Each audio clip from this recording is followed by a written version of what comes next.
Hey folks, welcome back to the Wikipedia world, and I am Abhinay Gupta.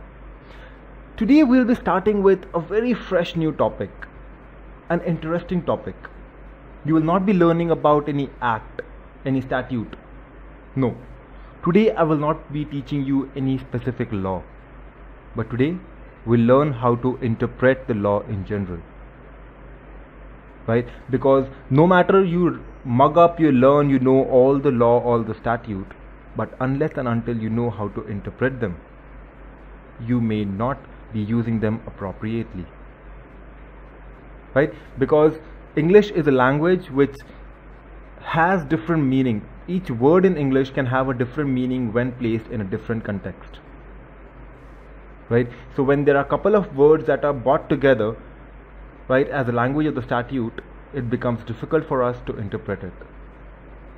Right? So how do we move ahead with it? That is what we will be learning today. What are the steps that we will take to understand and interpret the statute? Right?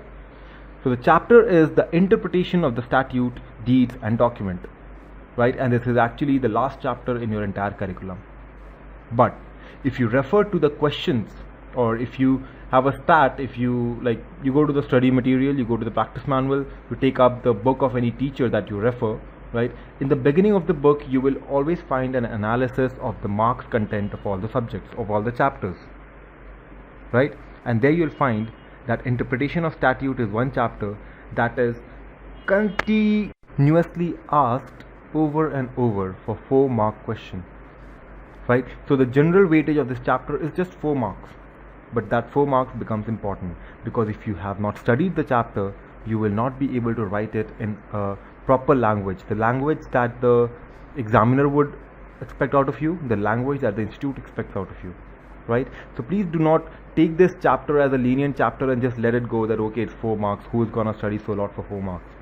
Understand one thing, this chapter is one chapter that I would say you're not studying for your marks.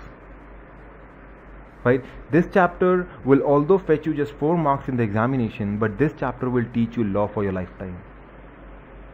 If you actually want to go ahead with law, right? Even when you are qualified and you have to read out any statute and you have to interpret it, right? You will have to apply certain rules. You will want to know how to interpret it. I'm not talking about applying which rule when, but you will have to know that what are the sources from where you can understand what the statute wants to say. Right? What are the aids that help you out with it? All these things will be covered in this chapter. Why? Because we are not just studying the interpretation of statute, we are also studying the interpretation of deeds and documents. And deeds and documents, my dear friend, are one thing that will be accompanying you throughout your life if you are a chartered accountant and you're practicing that way, or even if you are into a job. Right? People who would want to leave chartered accountancy after clearing, I don't know who they are, but for them, okay, I would say it is not a very important chapter, but for the rest of you, whatever field you choose after you complete a chartered accountancy, this is gonna be the most important chapter for you. If you have studied it well today, you would cherish it for your life, right? So now I'll try to give you an insight upon what is the interpretation of statute. Right? Before going on to the meanings, right, we have to start the chapter with various meanings, the meaning of statute, document, instrument, deed, interpretation. All these things you need to know the meaning. But before knowing the meaning of all these, we come back to the topic, which is interpretation of statute, right? And I would like to give you an insight. But me being a teacher, right, I'm not connected to the statute that much, neither am I a judge who is interpreting a statute. Right? This is not my job to do it. So if I give you my point of view on it, it will not be very fruitful for you. Right? So what we will try over here, or what I will try specifically, is to give you a point of view of a judge. Right? So I won't step into the shoes of the judge and start speaking on his behalf. No.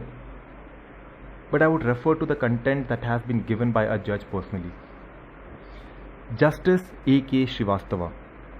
He is the judge whose article, right, I would be using to help you interpret the statute or help you understand the meaning behind the interpretation of statute.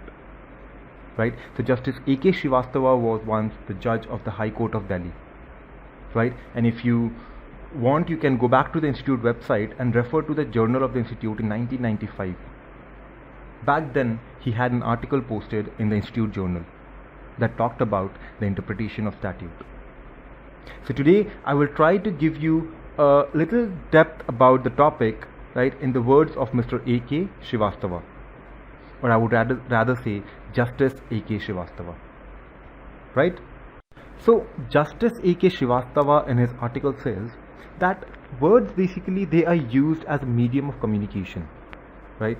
What am I doing now today is I'm teaching you, and what you are receiving is only my words, right? I'm not sitting in front of you, you cannot see me, right? You cannot look at my expressions, you cannot interpret anything out of my facial expression, right? It's only the slides in front of you and my words that are following. So even he says that these words that we are using, they are used as a medium of communication, and as far as they have a single meaning, it is very easy for us to interpret, right? Because when I teach you, right, you know that what I want to say exactly, but that is convenient for you because I go on to explain each of the statement that I use. But if I just give you bullet statements, right, it becomes difficult for you to interpret what I mean to say, right? Even in your books, when you study, you have words over there, right? But is it easy for you to interpret it all the time? Do you get the exact meaning out of the text in the book? No, right? So when the text or the words, they are capable of being interpreted in more than two different ways, it becomes actually really difficult for you to interpret what will be the exact notation for that, right? Then Justice moved on to a very good comparison, right? What he said is that whatever be written in the statute, right, or whatever be written in the words in English or whichever language it is, if there are two people sitting in front of each other and discussing about it, right, if I have something to say and you are in front of me and we have a discussion over it, like we are having in this class, right, I go on explaining things to you, it becomes easy to interpret. What if I just give out plain statement and I vanish, and you are not even able to communicate with me through the comment box? What will you do? How do you interpret it, right? So he said similar is the problem faced by the judges and the lawyer. The legislature, it prepared the statute, right, and then after enacting the statute, the legislature becomes functus officio, right? That means it vanishes, its mandate expires, and then the judges and the lawyer, they are just left with the blank statute in the plain words that it is written in, right? They have no opportunity to sit face to face with the legislature and discuss, hey, what do you mean, right? What do you want to convey? Let us know. No, they cannot do that. Neither can they refer it back to the legislature for interpretation. They have to interpret it, and they have to come up with one or the other meaning of that statute, right? That is why they framed this law, this rule for interpretation, right? You will find primary rules, secondary rules that have been prepared in India, that have been taken from outside. Why? Because the main purpose, right, was to come out with a correct interpretation of the statute. Why? Because judges, they are there sitting there deciding case laws, deciding the cases that they have, right? There is a plaintiff in front of them, there is a respondent over there, right? If the judge interprets the statute in a wrong way, or if it's a wrong interpretation made at any point of time, the decision goes for a toss, right? And maybe the person who had to win it or who was correct will be charged with the penalty. So that is why it becomes very difficult for them to take judgments. Why? Because interpretation of statute is the task, that is the challenge. So this rule that we are going to study in this chapter, basically this rule, they help the judges and the lawyer to interpret the statute. They apply these rules, right, according to the pattern that it is given. That okay, if this is a situation, apply this rule. If that is a situation, apply that rule, right? That is how they go, and they follow this rule. This is, I won't say it is a hard and fast mandate for them to follow, but this rule definitely, it helps them to interpret the statute in the closest appropriate manner. I won't say they exactly are able to interpret it, but yeah, they reach very close to it, right? When there is ambiguity, obviously you cannot be sure shot about anything, right? But this rule, they support you to come up with a judicious decision, right? That is the insight that I wanted to share. This is what this chapter actually goes on to enhance in you. This is what this chapter has brought for you, right? So when we are studying this chapter, we will not be studying this chapter with the bent of mind that yes, we need to score. No, this is a pervasive chapter. It is omnipresent overall wherever you deal with law. It is omnipresent, right? Because everywhere you will have to interpret the language of the law, and this chapter will help you to do that, right? So all those of you who have been leaving this chapter in your previous examination or who did not consider this chapter to be very important, please make note that this is one of the most important chapters you have.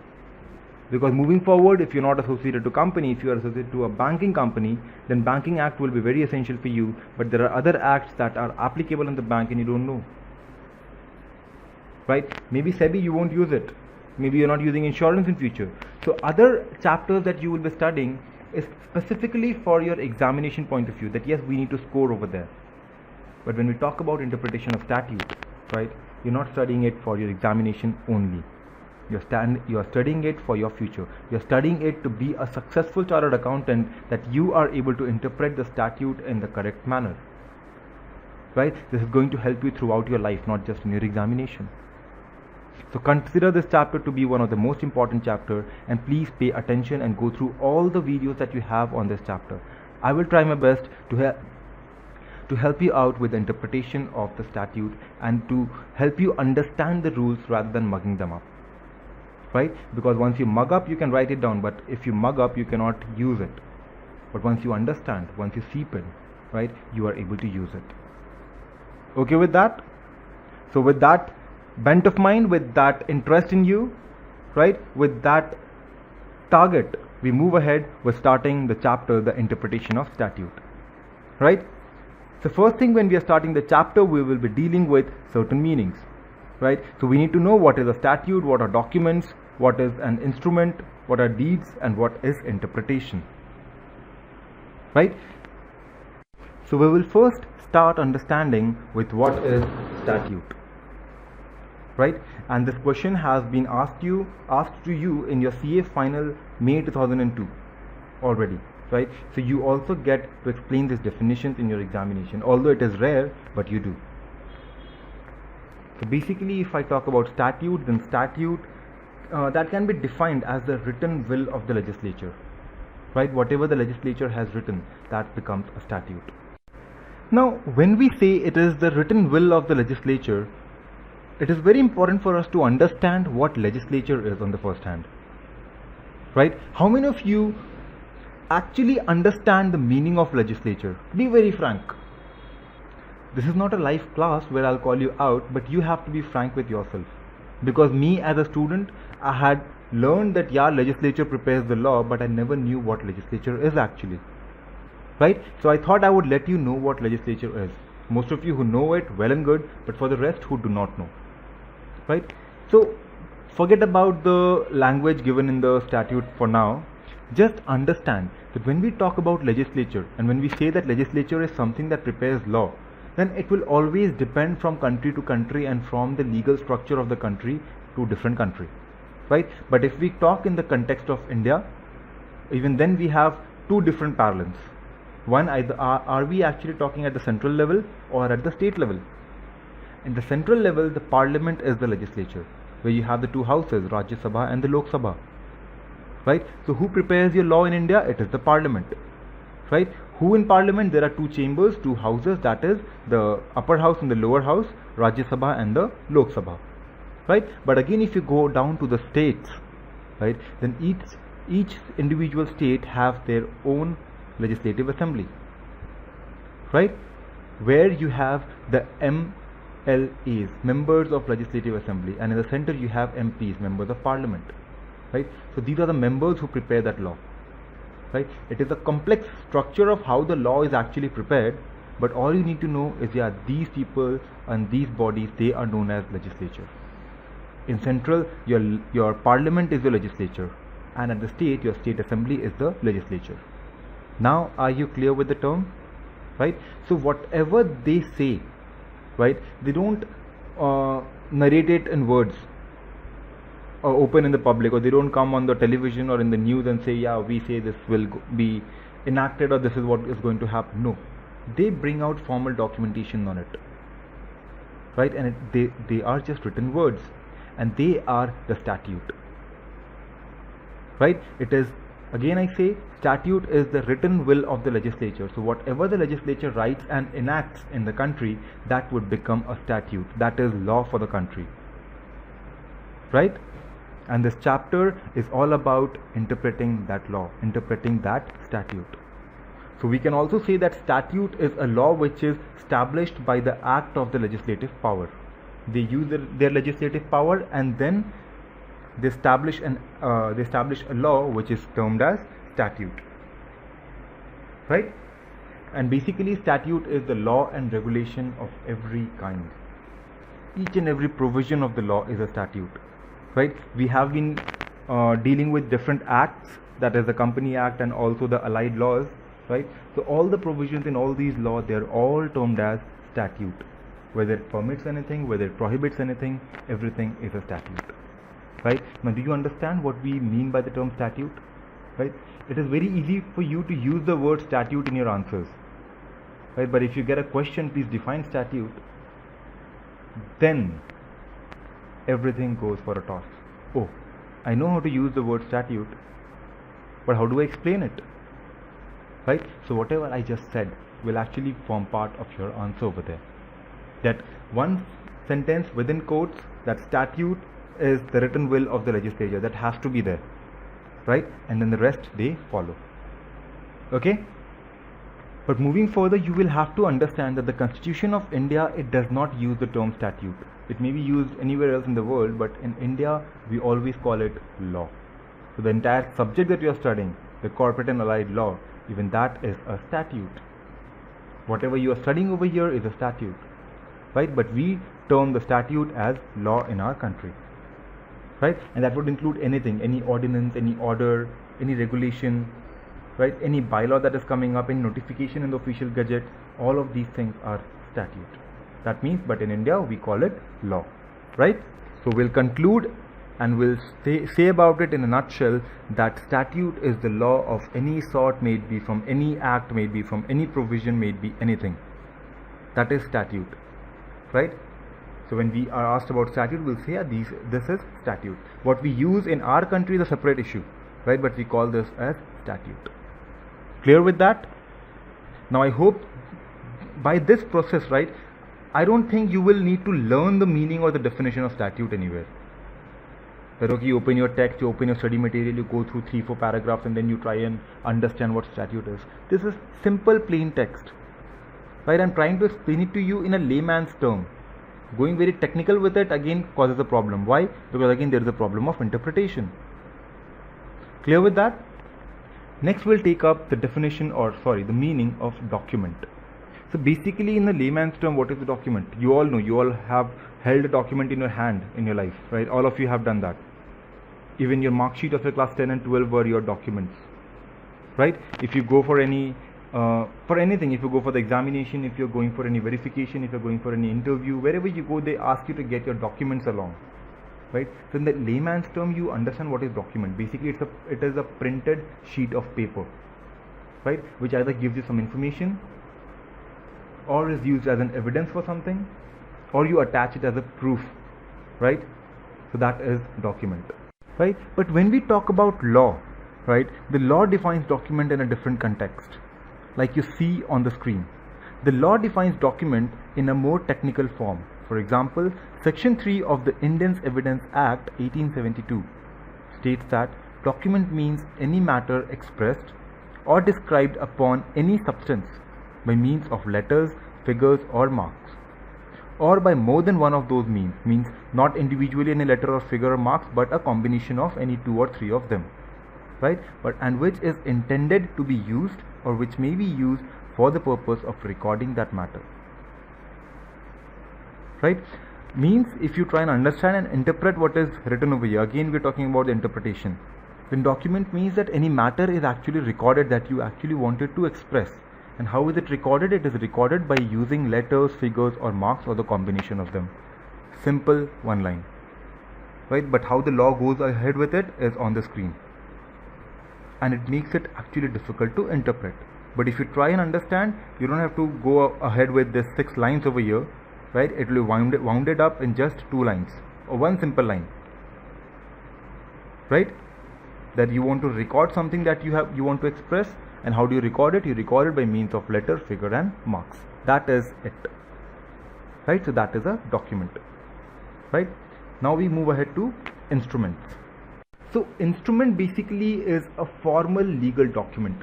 You know what document is, and when the document is formal and it is legal, it is known as instrument in short. And that is generally used to either create a right or confirm a right on anything, right? So you understand what instrument is, you know what document is, right? And when the document is formal and legal, it becomes an instrument, nothing more than that, right? Now if you go on to interpret instrument, then it is a formal writing, right, of any kind, such as an agreement, deed, charter or record, which is drawn up and executed in a technical form. It also means a formal legal document having legal effect, either as creating liability or as affording evidence of it, right? So if you get to explain it or write it in your examination, you obviously have to write languages like this, right? Just writing that it is a formal legal document will not help, right? You will write that it is a formal writing of any kind, right? May it be an agreement, may it be deed, charter, any record, anything, but it has to be a formal writing, right? And that document should have legal effect, either it is creating a liability on something or it is affording any evidence of it, right? Next we have is the deed. So basically you know what instrument is. So deeds are also instrument, and they are specifically in writing, and they are basically prepared to effect some legal disposition, right? In general, there is no difference between an instrument and a deed, right? In India, we can use the term deed and instrument interchangeably, but not at all parlance. That means, yes, all deeds are instruments, but not all instruments are deed, right? They can be instruments of various other kinds as well. Okay with it? Last one we have is interpretation. So basically, when you talk about interpretation, it is a medium used by the court to find out the meaning of the legislature, right? The exact interpretation, the exact communication that the legislature wants to make in different situations. That is the interpretation, right? Since the beginning of the chapter, we have been discussing about interpretation, right? So I don't think we need to extend beyond this to explain what interpretation is, right? Because it does not have any specific definition, and the meaning and the explanation has already been conveyed to you, right? So that will be all for the lecture today. We have already covered the basic, and we have understood some meanings that will be used in the chapter later on, right? So unless and until we move on to the next lecture, please stay tuned for it, right? And so far, this is Abhinay Gupta signing off. Thank you and bye-bye.